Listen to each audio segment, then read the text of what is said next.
اس میں 15 نمبر مسئلہ، مسافر کیا روزہ رکھ سکتا ہے کہ نہیں؟ مسافر کو اللہ تعالیٰ نے قرآن میں اجازت دے دی ہے کہ وہ روزہ چھوڑ سکتا ہے، لیکن اسے مؤخر کرے گا، بعد کے دنوں کے لیے گنتی بعد میں اس نے پوری کرنی ہوگی، اور اگر رکھنا چاہتا ہے تب بھی کوئی حرج نہیں ہے، لیکن یہ ایک آسانی ہے جو آپ اویل کر سکتے ہیں۔ بخاری اور مسلم دونوں میں حدیث ہے، نبی علیہ السلام ایک جگہ سے گزرے، ایک شخص کے اوپر لوگوں نے سایہ کیا ہوا تھا، آپ نے فرمایا اسے کیا ہوا؟ تو بتایا گیا کہ اس نے سفر میں روزہ رکھا ہوا ہے۔ تو آپ علیہ السلام نے فرمایا ایک بندے نے روزہ رکھ کے اتنے بندوں کو مشقت میں ڈالا کہ اتنی بڑی چھتری اس کے لیے اٹھائی ہوئی ہے، تو آپ نے فرمایا کہ سفر میں روزہ رکھنا کوئی نیکی کا کام نہیں ہے، یعنی اس طرح کی نیکی کہ وہ دوسرے کے گلے میں آپ نے ڈال دی ہے کہ وہ بےچارے لے کے چھتری کھڑے ہیں کہ جی اس کا روزہ کدھر ڈگ نہ پوے تھلے، ٹھیک ہے، انہوں تھمی دیتی ہوئی ہے روزے نو۔ آپ فرمایا روزہ رکھنا سفر میں کوئی نیکی کا کام نہیں۔ پھر بخاری اور مسلم دونوں میں حدیث ہے، ایک سفر کے دوران کچھ صحابہ نے روزہ رکھا ہوا تھا، کچھ نے نہیں رکھا ہوا تھا۔ جب غروب آفتاب کا وقت قریب آیا تو جو روزے دار تھے وہ تو بےچارے نڈھال ہو کے گر گئے، اور جنہوں نے روزہ نہیں رکھا تھا، اللہ کی فیسلٹی سے فائدہ اٹھایا ہوا تھا، انہوں نے ان کے لیے خیمے لگائے، ان کے لیے افطاری کا بندوبست کیا،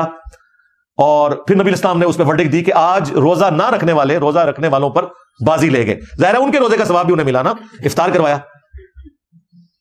بخاری اور مسلم دونوں میں حدیث ہے، صحابہ کرام کہتے ہیں کہ جب ہم نبی اسلام کے ساتھ سفر میں ہوتے تھے نا تو بعض لوگ روزہ رکھ لیتے تھے، بعض چھوڑ دیتے تھے، جنہوں نے رکھا ہوتا تھا وہ نہ رکھے وہ کو کچھ نہیں کہتے تھے، اور جنہوں نے نہیں رکھا ہوتا تھا وہ رکھنے والوں کو کچھ نہیں کہتے تھے، یعنی انہیں پتا تھا یہ آپشنل ہے۔ ایک اور حدیث ہے بخاری اور مسلم میں، نبی صلی اللہ علیہ وآلہ وسلم نے فرمایا کہ تم چاہو تو سفر میں روزہ رکھ سکتے ہو، اور چاہو تو اللہ تعالیٰ کی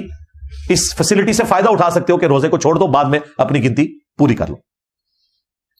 اب ان چیزوں کی وجہ سے پھر تھوڑی سی کنفیوژن تھی لوگوں میں، وہ پھر ایک صحابی نے، صحیح مسلم میں آتا ہے، نبی علیہ السلام سے پوچھا کہ یا رسول اللہ کیا سفر میں روزہ رکھنا یہ گناہ کا کام ہے؟ تو آپ نے فرمایا گناہ کا کام نہیں ہے، اللہ کی طرف سے آسانی ہے،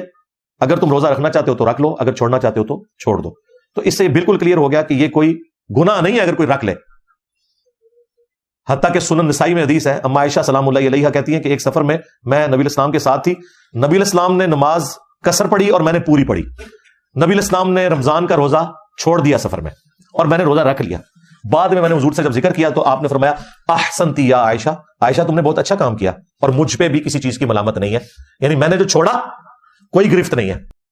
اور جو تم نے رکھ لیا تمہارے اوپر بھی کوئی گرفت نہیں ہے، نماز پوری بھی سفر میں پڑھ سکتے ہیں آپ، اور روزہ بھی رکھ سکتے ہیں۔ آج کل تو میں یہی مشورہ دوں گا آپ سب لوگوں کو، جو ہمارا سفر آج کل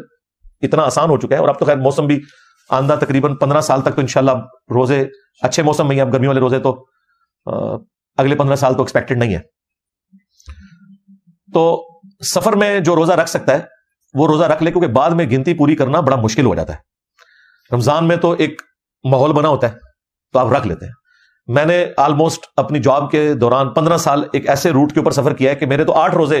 سفر میں ہوتے تھے، منڈے کو جس دن میں جاتا تھا اور جمعے کو واپس آتا تھا، یہ 2 روزے تو میرے سفر کے بنتے تھے ایک ہفتے کے اندر، مہینے میں 8 روزے، لیکن میں رکھ لیتا تھا کیونکہ بعد میں بھی تو میں نہیں رکھنے ہیں، آسانی سے رکھے جا سکتے ہیں تو ضرور رکھ لیں۔ لیکن آسانی کے باوجود بھی کوئی اچھے سفر میں بھی ہے، ہوائی جہاز کا بھی سفر کر رہا ہے، آسانی بہرحال باقی ہے، نماز بھی وہ قصر کرنا چاہتا ہے کر لے، روزہ چھوڑنا چاہتا ہے چھوڑ دے، لیکن بعد میں اس نے وہ روزہ رکھنا ہے۔